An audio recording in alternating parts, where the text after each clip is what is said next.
By Reuters publisher October 7, 2017-1232. England's Harry Kane, Eric Dier and manager Gareth Southgate applaud fans after the match. Source Reuters. England's players lined up to congratulate each other following the win over Slovenia, which assured World Cup qualification on Thursday, but when they turned to acknowledge the crowd, they saw nothing more than thousands of empty red seats. Wembley Stadium, which had been barely half full all night, had largely been vacated, with only a 1,000 or so hardy souls remaining to salute Gareth Southgate's squad. A winner in the fourth minute of stoppage time, as Harry Kane provided to rubber-stamp England's ticket to Russia, could normally have been expected to spark joyous scenes and dreams of World Cup glory. Instead, it arrived in almost surreal circumstances, with the majority of the crowd having already lost interest in a match so puerile that fans spent most of the second half amusing themselves by constructing and flying paper aeroplanes. It was all a bit different to the atmosphere at Old Trafford almost 16 years ago, to the day when David Beckham's last-gasp free kick earned England a 22 draw with Greece to seal a place at the 2002 World Cup finals in Japan and South Korea. Then, it sparked a wave of euphoria and triggered months of rising expectations for Sven-Göran Eriksson's side, who were supposed to have provided a match for anyone. The following year it all went wrong in Shizuoka as England bowed out at the quarter-final stage to 10-man Brazil. Another quarter-final defeat came 4 years later before Germany ensured an earlier exit in South Africa, and at the 2014 tournament in Brazil, England failed to even survive the group stage after defeats to Italy and Uruguay.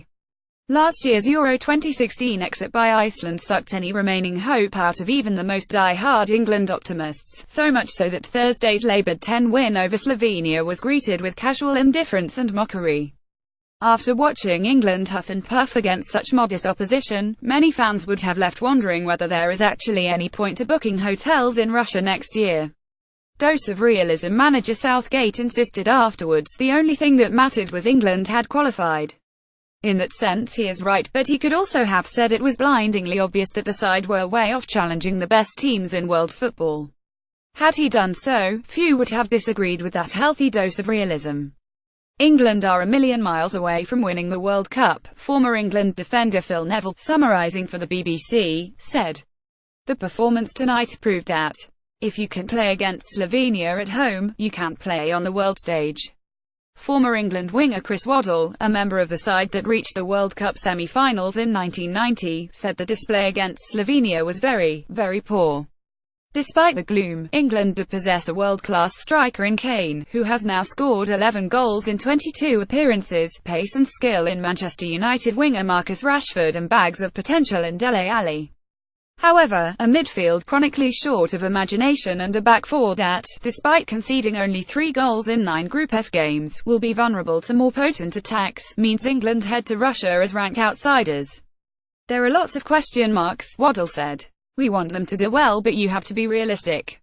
There is not a lot of difference between England and Slovenia. After negotiating a mediocre qualifying group, England will have a chance to test themselves against better opposition when Germany and Brazil turn up for friendlies at Wembley next month.